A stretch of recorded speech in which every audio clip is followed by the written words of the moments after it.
여러분들에게 봉독해드린 요한복음 11장 25절과 26절 말씀을 본문으로 해서 나는 부활이요 생명이니 라고 하는 제목의 말씀으로 여러분과 같이 은혜를 나누고자 합니다.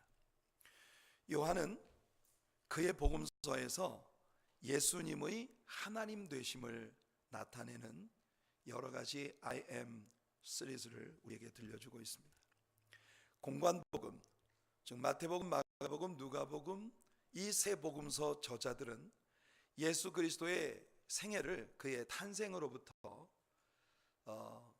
세례받으시는 순간으로부터 그의 사역의 생애, 그리고 십자가에 못 박혀 죽으신 일과 다시 부활하신 일, 그리고 승천하신 일, 이 모든 일들을 일종의 전기 형태로 순서에 따라 기록을 하려 했습니다. 요한은 그의 복음서를 다른 복음서 기자들이 복음서를 쓴 때로부터 40년이나 뒤늦게 그의 복음서를 썼습니다. 그래서 이미 다른 복음서 저자들이 충분히 들려준 예수 그리스도의 생애에 관한 이야기를 전기 형태로 쓰려고 하지 않고 공관복음과는 달리 그의 복음서는 예수님은 하나님이시다라고 하는 그의 주제를 선명하게 보여주는 예수님이 보이신 표적과 그의 가르치심을 중심으로 기록을 한 것입니다. 그래서 요한은 그의 책 안에서 예수 그리스도를 줄곧 우리들에게 나는 무엇이다, 나는 무엇이니, 소위 I am statement라고 불리워지는 그런 선포를 통해 예수님을 우리들에게 소개하고 있는 것입니다. I am, 이 구절은 사실은 출애굽기 3장을 보면 하나님께서 하나님의 이름이 여호와라고 하실 때 하나님께서 사용하신 이 여호와라는 하나님의 이름의 의미입니다. I am who I am, 나는 I am 이라고 하는 자다 라고 하신 것이 하나님의 선포였습니다. 바로 요한은 예수 그리스도가 그 여호와 하나님이시라고 하는 걸 우리에게 들려주고자 했던 것이에요. 그래서 I am, 여호와라는 이름의 포맷에 맞추어서 예수님을 우리들에게 소개해 준 것입니다. I am the light of the world, 나는 세상의 빛이다. I am the bread of life, 나는 생명의 떡이다. I am the good shepherd, 나는 선한 목자다. I am the door of the sheep, 나는 양의 문이다. I am the way, the truth and the life, 나는 길이요 진리요 생명이다. I am the true vine, 나는 참 포도나무다. 예수님은 그의 이름을 이렇게 I am 여호와라는 포맷에 맞추어서 요한복음 안에서 우리에게 당신을 소개하신 것입니다. 그 요한복음에 나오는 I am 스테이트먼트들 가운데 오늘 우리가 본문으로 읽은 요한복음 11장 25절과 26절 말씀도 포함이 됩니다. I am the resurrection and the life, 나는 부활이요 생명이다. 오늘 우리들의 본문은 예수 그리스도께서 죽은 나사로를 다시 살리신 흥미로운 이야기를 담고 있습니다. 예수께서 마르다에게 말씀하셨습니다. 나는 부활이요 생명이니 나를 믿는 자는 죽어도 살겠고 무릇 살아서 나를 믿는 자는 영원히 죽지 아니하리니 이것을 내가 믿느냐? 예수님의 이 질문, 이것을 내가 믿느냐? 예수님의 이 질문은 명확한 답변을 반드시 해야만 하는, 이 세상에 살은 모든 인류가 예수님의 이 질문에 반드시 답변을 해야만 하는 강력한 요구가 담긴 과격한, 공격적인, 급진적인 질문이라고 하겠습니다. 이것을 내가 믿느냐? 이 질문에 우리 모두는 반드시 답변해야 합니다. Yes or no. 태초부터 인간의 의식 속에는 삶과 죽음, 그리고 죽음 이후의 생의 가능성에 대한 의문이 계속적으로 존재해 왔습니다. 성경에서 가장 오래된 책인 욥기에서 우리는 그의 10자녀들이 비극적인 죽음을 당했다는 보고를 받은 욥이 하나님 앞에 탄식하며 외쳤던 말을 기억합니다. 욥은 말합니다. 사람이 죽으면 다시 살리이까? 죽음 이후에 이후의 생이 있는 것일까요? 다른 차원의 생이 계속되는 것일까요? 죽으면 모든 것이 끝나는 것입니까?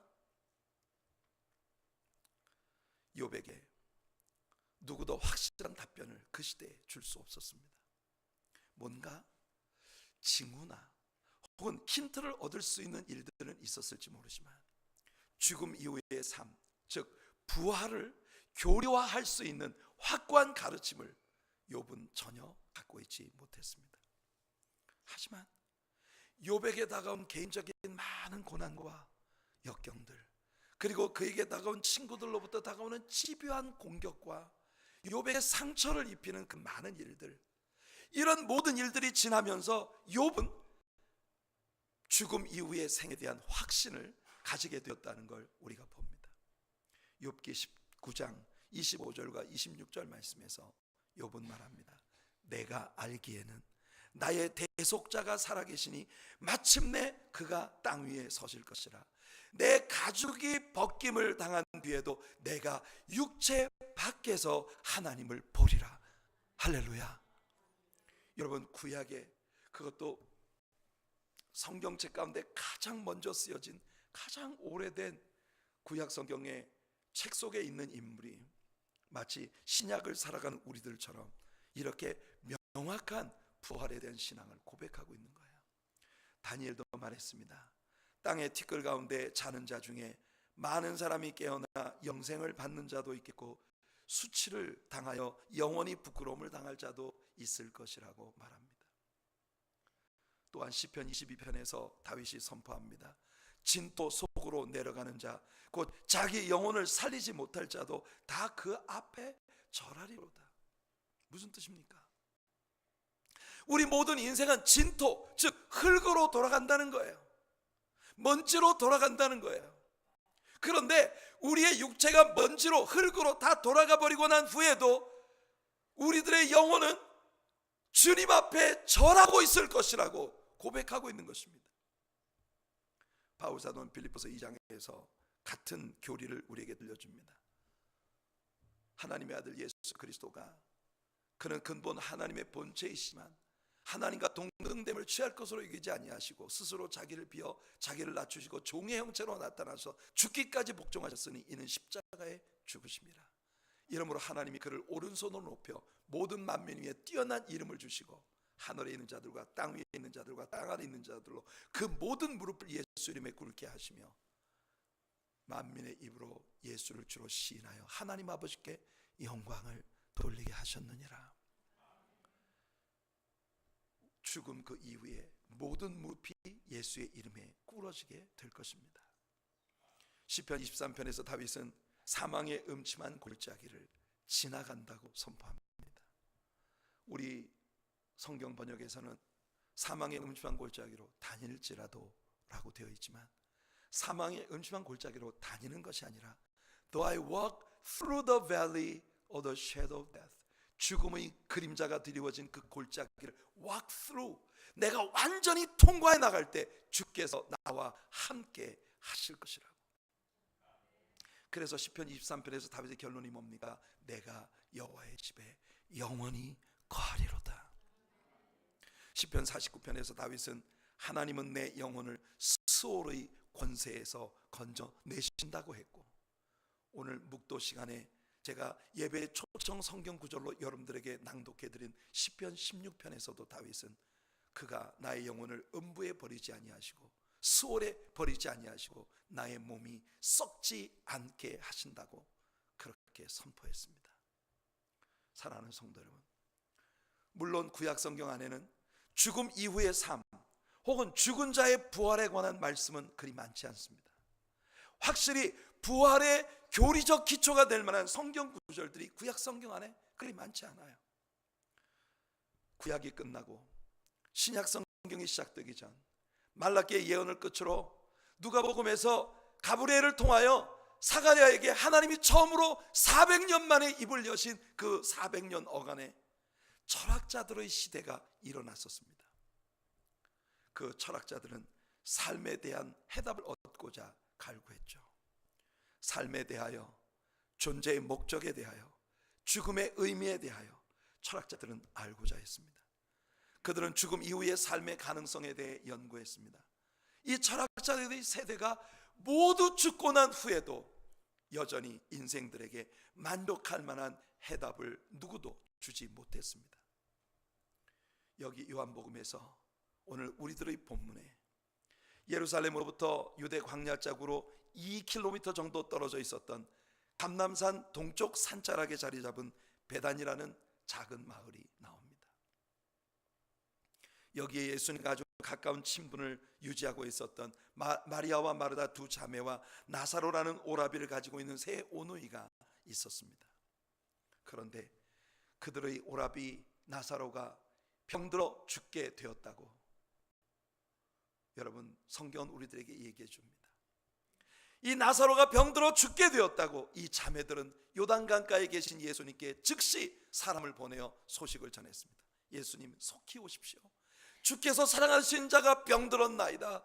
주께서 사랑하시는 자가 병들어 죽게 되었나이다. 그런데요, 이유가 뭔지 알 수 없지만 예수님은 이 전가를 받고 난 후에도 요단강 건너편에서부터 베다니까지 이틀이나 걸려야 갈 수 있는 그 여행길을 이틀 동안이나 출발조차 하지 않았습니다. 이틀이 지나고 난 후에야 예수님은 제자들에게 나의 친구 나사로가 잠들었도다. 우리 깨우러 가자. 그리고 이틀여의 여정을 거쳐 베다니로 오신 것입니다. 예수님께서 베다니에 도착하실 무렵엔 이미 그의 친구 나사로가 죽어 매장된 지 나흘이나 지난 다음이었습니다. 마르다와 마리아 자매들은 그들의 집에서 친구들과 함께 모여 그들의 오라비의 죽음을 인해 애도하고 있었습니다. 예수께서 여리고 방향으로부터 오셔서 드디어 베다니 입구에 도착하셨다는 전갈이 오자 마르다는 가만히 마리아와 친구들을 집에 놔둔 채 마을 입구로 달려갑니다. 그녀는 거리를 달려 베다니로 들어오시는 예수님을 마을 입구에서 만나 예수님께 말합니다. 여러분은 마르다의 목소리에서 대단한 실망과 절망, 그리고 심지어 다소 분노가 서린 느낌을 충분히 느낄 수 있으실 것입니다. 주여, 주께서 이곳에 계시기만 했더라도 내 오라비가 죽지 아니하였겠나이다. 점잖게 말하고 있지만 이 구절 속에서 그녀는 예수님께 외치고 있는 것입니다. 주님, 대체 뭐 때문에 이렇게 늦게 오신 겁니까? 뭐 때문에 이렇게 늦으신 거예요? 속히 와달라는 전갈 못 받으셨어요? 우리가 정말 절박한 마음으로 주님께 기도할 때 왜 주님은 응답하지 않으신 겁니까? 주여, 우리가 주님을 필요로 할 때 주님은 어디 계신 거예요? 주님을 필요로 할 때 왜 주님은 우리를 외롭게 내버려 두셨습니까? 마르다는 그렇게 절규하고 있는 것이었습니다. 사랑하는 성도 여러분, 이 말씀을 읽어보면 참으로 많은 때 이것이 예수를 믿는 우리들의 마음이라는 걸 발견합니다. 얼마나 많은 때 우리는 주님께 이와 동일한 질문을 던집니까? 주여, 왜 우리의 기도를 듣지 않으시는 겁니까? 왜 우리의 필요에 응답해 주지 않으시는 겁니까? 왜 우리 주님을 절실히 필요로 할 때 주님은 우리에게 와주지 않으시는 겁니까? 왜 우리들의 삶에 이렇게 말할 수 없는 상처와 슬픔과 아픔과 가슴을 찢어 놓는 괴로운 일이 벌어지게 내버려 두고야 마시는 겁니까?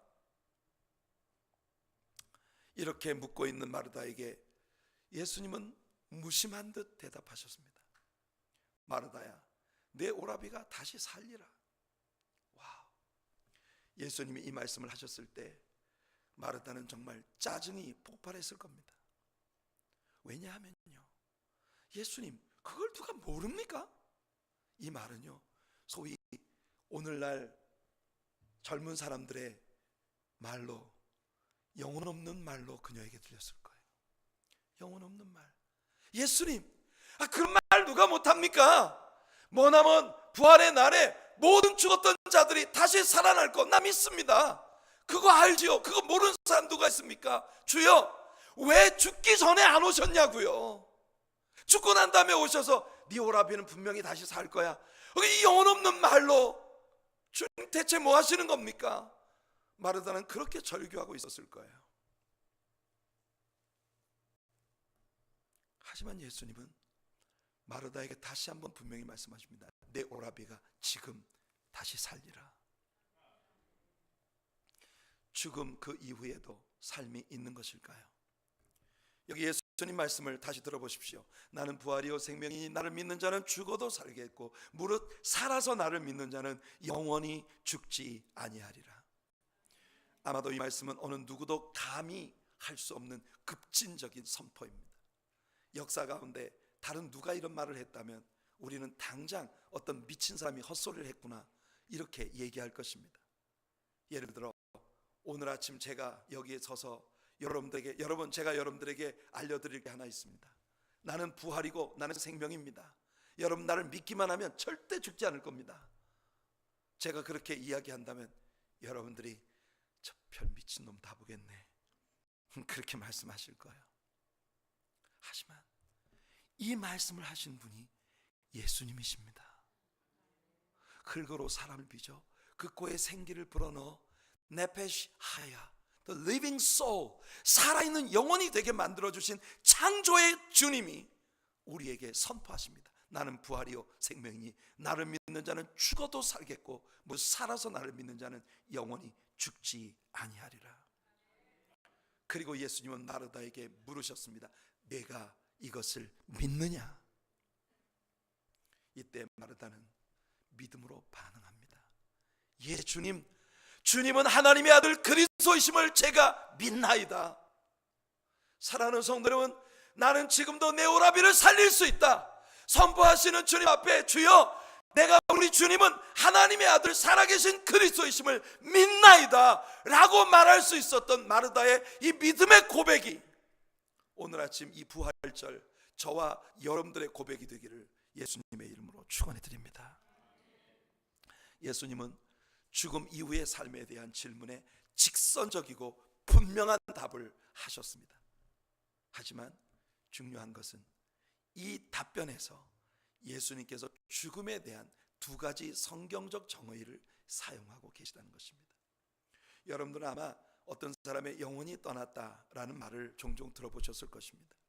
성경 안에서도 이 말은 십자가에서 예수님이 죽으심을 표현할 때 쓰여졌습니다. 다 이루었다 말씀하시고 그 영혼이 돌아가시다 할 때 He gave up the ghost. 성경은 이렇게 말합니다. 그가 그 영혼을 떠나보내셨다는 거예요. 또한 엘리 엘리 라마 사박다니 이렇게 외치시고 그 영혼이 돌아가셨다 이렇게 말합니다.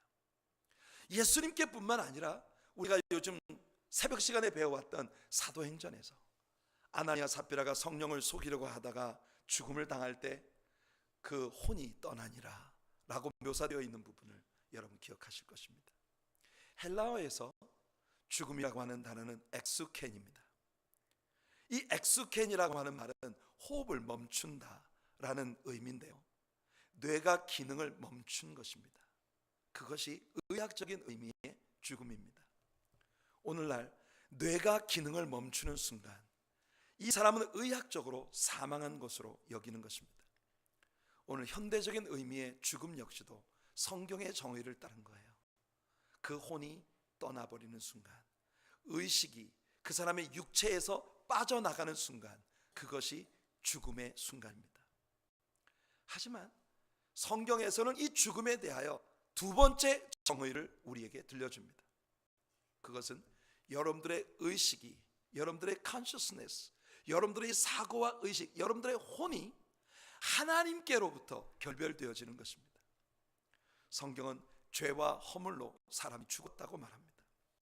이것은 하나님으로부터 결별된 사람을 말하는 것입니다. 하나님에 대한 사고도 의식도 전혀 없는 죄와 허물로 죽은 사람에 대한 이야기입니다. 그의 사고의 흐름에서 하나님의 자리가 일체 없습니다. 성경은 말합니다. 너는 죽었다. 영적으로 너는 죽었다. 하나님으로부터의 의식의 결별입니다. 사도 바울은 오직 육체의 정욕만을 위해 사는 사람들에 대해 그들은 살았으나 실상은 죽은 것이라고 말합니다. 본문에서 예수님은 이 죽음에 대한 두 가지 정의를 모두 사용하신 것이에요. 한 사람이 그를 믿으면 그가 육신적으로 죽을지라도 영적으로는 영원히 살 것이라고 말씀하신 겁니다. 두 번째 정의를 사용하셔서 만약 내가 살아있어서, 즉 이 육체 가운데 살아있는 동안에 나를 믿으면 영원히 죽지 아니하리라. 이 육체 속에서 영원히 산다는 것이 아니라 육체는 콜랩스 되더라도, 육체가 무너지는 그 순간 우리의 진실한 자아인 우리의 영은 몸 밖에서 새 옷을 입고 우리 주님이 우리를 위해 지으신 새 장막을 입고 영원히 거하게 된다는 것입니다. 여러분이 육체를 벗어나는 그 순간 여러분은 주님과 함께 있을 것입니다. 절대로 여러분들의 영혼이 하나님과 결별되어지는, 하나님과 세퍼레이트 되어지는 그런 순간은 절대 여러분들에게 오지 않는다는 겁니다. 여러분들의 몸은 변할까요? 그럼요. 이것이 우리들의 소원 아닙니까? 우리는 몸이 변할 겁니다. 여러분, 제발 변해야 되지 않겠어요? 이 몸 속에서 우리가 영원을 산다면 너무나 끔찍하지 않겠습니까? 이게 하나님의 은혜예요. 여러분은 절대 죽지 않을 것이다. 우리의 몸은 변할 겁니다. 하지만 여러분들의 영은 절대 죽지 않을 것이에요. 예수님이 이 말씀을 하셨을 때 그 말씀에 대한 모든 사람들이 반응을 해야 합니다. 이제 예수님이 선포하신 이 선포를 증명하시는 것은 주님의 몫입니다. 그래서 예수님은 죽은 나사로의 무덤으로 가십니다. 그리고 사람들에게 명하여 무덤 문을 굴려 옮기라고 하십니다. 마르다가 말합니다. 주여, 나흘이나 되어서 벌써 시체가 썩는 냄새가 나나이다. 하지만 예수님은 못 들은 척 그 무덤을 향하여 외치십니다. 나사로야, 나오라. 생각해 보세요. 진실로 긴장되고 드라마틱한 장면이 아니겠습니까? 나사로야, 나오라. 만약 예수님이 이렇게 선포하셨는데 죽은 듯 고요하게 아무 일도 일어나지 않는다면 예수님은 사기꾼입니다. 나사로야, 나오라 라고 선포하시자 거기에 둘러선 사람들은 참 미친 사람 다 보겠네. 아니, 죽어서 벌써 썩는 냄새가 나는 시체를 향해 나사로야, 나오라 하다니. 그들은요, 진짜로 나사로가 말입니다, 온몸을 배로 동인 채로, 온몸을 배로 동였으니까 사실을 움직이지 못할 거 아닙니까? 콩콩콩콩 뛰면서 무덤 밖으로 걸어 나올 때까지 진짜 별 사람 다 보겠네 이러고 서 있었다니까요. 그런데 그 의혹하는 그들의 눈앞에서 나사로가 수족을 배로 동인 채로 껑충껑충 뛰어서 나왔단 말이에요. 할렐루야. 이게 여러분이 아니라고 그렇게도 아멘이 안 되십니까? 여러분, 예수님이 나사로야, 나오라 하시자 죽은 나사로가 수족을 배로 동인 채로 깡총깡총 뛰어서 나왔다니까요. 예수님이 말씀하십니다. 풀어놓아 다니게 하라. 사랑하는 성도 여러분, 사람들이 둘러서서 저 사람이 대체 뭔 소리 하는 거야 의아해하고 있는 그들의 눈앞에서 이 극도로 드라마틱한 순간에 죽은 자가 수족을 배로 동인 채 뛰어나와 사람들 앞에 섰습니다. 풀어놓아 다니게 하라. 예수님 말씀하셨습니다. 나는 부활이요 생명이니 나를 믿는 자는 죽어도 살겠고 무릇 살아서 나를 믿는 자는 영원히 죽지 아니하리라. 여기 나사로가 예수님의 이 선포가 진리이고 진실이라는 걸 증명하기 위하여 수족을 배로 동인 채로 뛰어나온 것입니다. 성경은 죽음 그 이후의 삶에 대해 무엇을 말합니까? 기본적으로 성경은 여러분과 저의 진정한 자아는, 우리들의 진정한 실체는 우리가 눈으로 보고 만질 수 있는 몸뚱아리가 아니라는 것, 육체가 아니라는 걸 말씀합니다. 진짜 저는요, 이 몸속에 거하는 영입니다. 그게 저의 진짜 실체예요. 성경은 이 육체를 장막이라고 부릅니다. 육체는 진짜 자아인 제 영이 살고 있는 일종의 천막에 불과한 거예요. 제 몸은 제 영이 스스로가 어떤 존재인지를 표출하는 일종의 도구입니다.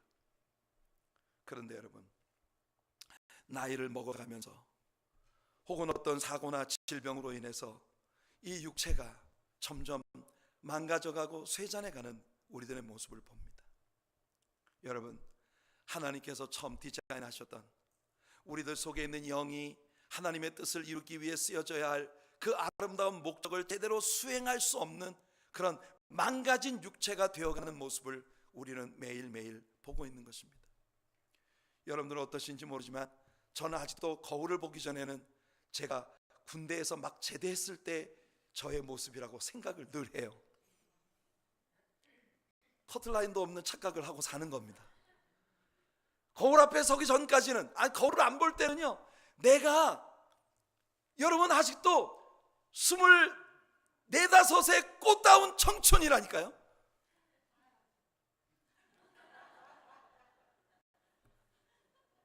그렇게 한숨이 나십니까? 그렇죠. 그렇게 생각을 하고 있는데 제가 거울을 보는 순간 진짜 저런 한숨이 나와요. 제가 얼마 전 한국 그 TV 프로그램을 잠깐 보니까 이런 얘기 하더라고요. 사람이 젊다는 것, 몸이 비만하지 않다는 것, 몸이 젊다는 것을 증명하는 방법이 뭐냐? 앞바다리를 하고 앉아 있다가 손을 짚지 않고 일어설 수 있으면 아직 멋진 몸이라는 거예요. 제 기능을 수행하는 몸이라는 거예요. 여러분, 제가 그걸 듣고 해봤겠습니까? 안 해봤겠습니까? 제가 그걸 보고 바로 해봤죠. 책상 다리를 하고 앉았다가 아무리 용을 써도 손을 짚지 않고 절대로 일어날 수가 없더라고요. 손을 짚고도 일어나는 게 얼마나 힘든지. 여러분, 우리의 몸은 날마다 망가져 갑니다. 우리가 아름다웠다고 생각했던 우리의 젊은 날에 그런 육체는 이미 우리에게서 사라진 지 오래입니다. 그리고 우리의 몸은 점점 더 쇠잔해 가고 있는 것입니다. 당연히 우리의 육체 안에 있는 나의 진정한 자아인 내 영이 소원하는 것과 내 몸뚱이가 가는 것이 점점 더 분리되어 가고 있는 모습을 우리는 보는 것이에요. 이렇게 우리 몸이 망가질 때 하나님은 우리를 사랑하시기 때문에 우리들에게 탈출구를 주시는 것입니다. 그것이 죽음이라는 시스템이에요. 망가져버린 우리 육체를 벗어버리고 우리의 진정한 자인 우리의 영이 우리의 몸 밖에 나와서 사람의 손으로 짓지 않은 하나님께서, 예수님께서 날 위해 마련해 주신 새 장막을 입고 우리 주님 앞에 영원히 사는 것입니다. 할렐루야. 그런데 여러분, 우리의 육체는 물론 우리가 이 땅에 살아가는 동안 우리의 진정한 자아를 표출할 수 있는 도구이기 때문에 우리 몸을 아껴야 합니다. 저처럼 책상 다리에 앉아있다가 절대로 안 짚고 못 일어나는 그런 몸이 되기 전에 우리 모두 조심하시기 바랍니다. 아니, 우리 다 같이 한번 책상 다리에 하고 앉았다가 손 안 짚고 일어날 수 있는 몸을 다시 회복하기 위해 한번 운동을 해볼까요? 우리가 우리의 몸을 잘 아끼고 간수하는 건 매우 중요한 일입니다. 하지만 여러분, 하나님께서 정교하고 신묘막측하게 지으신 우리들의 육체, 소중하긴 하지만 우리의 진짜 자아는 이 몸뚱이가 아니라 이 속에 거하는 나의 영입니다. 우리는 언제나 좋은 음식으로 내 몸을 먹이기를 원합니다. 언제나 좋은 옷으로 우리의 몸을 입혀주기를 원하죠. 휴고보스, 벌버리, 샤넬, 프라다, 버사치, 이런 명품 의류들과 소품으로 여러분들의 몸을 꾸미고 싶은 마음이 세상 모든 사람들에게 있단 말입니다. 하지만 우리가 늘 점검해야 하는 것은 우리는 우리의 영혼을 잘 먹이고 있느냐 하는 겁니다. 우리는 우리의 영을 잘 입히고 있느냐 하는 것입니다. 나사로의 육체는 썩고 고약한 냄새를 풍기고 있었습니다. 그 썩어가며 고약한 냄새를 풍기고 있었던 나사로, 그의 무덤 속에 있는 시체처럼 수많은 영혼들이 썩어 들어가고 고약한 냄새를 풍기고 있습니다. 그러면서도 근사하게 외모를 단장하고 살아있는 것처럼 행동을 하고 있는 것이죠. 나사로의 몸이 무덤에 갇혔던 것처럼 많은 영혼들이 각종 무덤에 갇혀 있습니다. 두려움, 염려, 누군가를 위한 극단적인 미움, 혹은 나의 상황에 대한 분노, 혹은 아직도 벗어나지 못한 옛 습관과 죄에 대한 갈등, 이런 무덤들 속에서 썩는 냄새를 풍기며 우리는 살아가고 있는 것이 아닌지, 항상 생물학적인 몸을 만족시키기 위해 살 뿐인 이런 것으로부터 우리는 탈출할 수 있기 위해 생명의 주, 부활의 주님 예수 그리스도를 우리의 삶에 초청해야 하는 것입니다. 예수님이 우리 앞에 오셔서 내 사랑하는 자야 거기서 나오라 라고 선포하실 수 있도록 예수님을 여러분들의 삶에 초청하시는 여러분들 되시길 축복합니다. 예수님이 그렇게 선포하시는 그 순간 우리의 영은 다시 움직이기 시작할 것이며 우리의 발로 뛰기 시작할 것입니다. 나의 달려갈 길과 주 예수께 받은 사명 곧 하나님의 은혜의 복음 증거하는 일을 마치려 하면은 나의 생명을 조금 더 귀한 것으로 여기지 아니하노라. 뜨겁게 타오르는 열정의 불꽃으로 마지막 생명의 불꽃을 태우던 바울처럼 말입니다. 우리의 삶은 그렇게 살아나기 시작할 것입니다. 할렐루야. 성령 안에서의 의와 평강과 희락이 넘치는 새 삶이 우리 안에서 시작될 것입니다. 바로 지금 여러분들의 생애 가운데 예수님을 초청하지 않으시겠습니까? 그로 하여금 여러분들의 생을 향해 외치게 하십시오. 거기서 나오라. 너의 분노의 무덤으로부터 나오라. 너의 미움의 무덤으로부터 나오라. 누군가를 향한 증오의 무덤으로부터 벗어나오라. 너의 두려움의 무덤으로부터 나오라. 너의 나쁜 습관에 얽힌 것들과 죄에 대한 갈등의 무덤으로부터 걸어 나오라. 그렇게 예수님께서 여러분들에게 명령하실 때 여러분들의 영혼은 다시 살아나는 것입니다. 여러분의 영혼 모든 종류의 무덤들로부터 마치 올무를 벗어난 새처럼 하늘을 가르고 높이 높이 날아오르게 될 것입니다. 그러므로 죽음 이후의 삶에 대한 질문과 당신은 진정으로 살아있는 삶을 살고 있는가?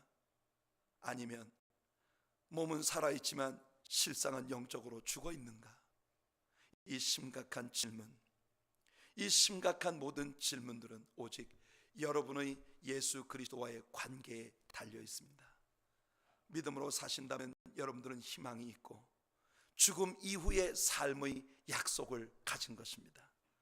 하지만 여러분이 예수 그리스도를 믿지 않는다면 성경은 여러분이 가진 모든 것은 오직 죽음, 그 이후의 죽음, 곧 둘째 사망의 해뿐이라고 하는 것을 말해주고 있습니다.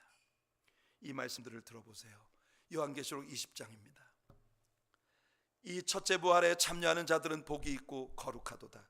둘째 사망이 그들을 다스리는 권세가 없고 도리어 그들이 하나님과 그리스도의 제사장이 되어 1000년 동안 그리스도와 더불어 왕노릇하리라. 또 그들을 미혹하는 마귀가 불과 유황못에서 던져지니 거기는 그 짐승과 거짓 선자도 있어 세세토록 밤낮 괴로움을 받으리라. 또 내가 크고 흰 보좌와 그 위에 앉으신 이를 보니 땅과 하늘이 갚여서 피하여 간데 없더라. 또 내가 보니 죽은 자들이 큰 자나 작은 자나 그 보좌 앞에 서 있는데 책들이 펴 있고 또 다른 책이 펴졌으니 곧 생명책이라. 죽은 자들이 자기 행위를 따라 책들에 기록된 대로 심판을 받으니 바다가 그 가운데서 죽은 자들을 내주고 사망과 음부도 그 가운데서 죽은 자들을 내주매 각 사람이 자기의 행위대로 심판을 받고 사망과 음부도 불못에 던져지니 이것은 둘째 사망 곧 불못이라. 누구든지 생명책에 기록되지 못한 자는 불못에 던져지리라. 성도 여러분, 여러분이 예수님을 믿으면 분명히 우리의 몸은 한번 죽습니다. 그렇지만 첫째 사망으로부터 벗어나 영원히 살 것입니다. 둘째 사망이 절대 여러분들에게 권세를 휘두르지 못할 것이에요. 그러나 여러분의 이름이 어린 양의 생명책에 농명되지 못한다면 여러분이 가는 길은 오직 하나입니다. 여러분들이 살면서 행한 모든 죄악이 낱낱이 기록된 그 행위의 책에 의하여 영원히 꺼지지 않는 지옥의 불못에 던져지는 둘째 죽음의 해를 받게 되는 것이에요. 죽음 그 이후에도 삶이 있습니까? 그럼요. 그렇다마다요. 하나님의 자녀에게 진정한 죽음은 없습니다. 예수께서 말씀하십니다. 나를 믿는 자는 죽어도 살겠고 살아서 나를 믿는 자는 영원히 죽지 아니하리라. 사망은 오직 우리 믿는 자들에게는 변화에 불과합니다. 이 썩어가는 장막으로부터 벗어나와 주께서 우리를 위해 마련하신 영원한 맨션에 들어가는 것이 죽음입니다. 요한복음 14장 1절로 3절에 예수님이 말씀하십니다. 너희는 마음에 근심하지 말라. 하나님을 믿으니 또 나를 믿으라. 내 아버지 집에는 거할 곳이 많도다. 그렇지 않으면 너희에게 일렀으리라. 내가 너희를 위하여 처소를 예비하러 가노니 거처를 예비하러 가노니 가서 너희를 위하여 거처를 예비하면 내가 다시 와서 너희를 내게로 영접하여 나 있는 곳에 너희도 있게 하리라. 죽음 이후의 삶, 즉 영생은 예수 그리스도로 말미암아 옵니다. 하나님이 세상을 이처럼 사랑하셔서 독생자를 주셨으니 누구든지 그를 믿는 자는 멸망치 않고 영생을 얻게 됩니다. 이것이 예수께서 오늘 이 부활절 아침에 저와 여러분들에게 주시는 소망입니다. 예수님을 믿고 신뢰하는 일로 말미암아 우리에게 주어진 영생의 소망이 바로 이것입니다. 마르다야, 예수님 말씀하십니다. 이것을 내가 믿느냐? 이 얼마나 중요한 질문인가요? 예수께서 오늘 여러분에게 묻고 계십니다. 이것을 내가 믿느냐? 대답은 여러분의 몫입니다. 예수께서 이 극단적인 질문을 여러분들에게 주신 것입니다. 여러분은 믿으십니까? 여러분 영생의 소망을 갖고 계십니까? 여러분은 육체가 아닌 영을 쫓아 살아가고 계십니까? 아니면 혹은 아직도 육체만을 신봉하며 육체만을 먹이고 육체만을 즐겁게 하기 위해 살아가고 계시나요? 성도 여러분, 죽음 그 이후에 생명에 대한 소망이 있으신가요? 아니면 아직도 그를 믿지 아니하므로 오직 죽음 이후의 죽음, 둘째 사망을 향해 걸어가고 있는 것일 뿐인 삶을 살고 계시지는 않으신가요? 내가 이것을 믿느냐? 여러분의 대답은 무엇입니까?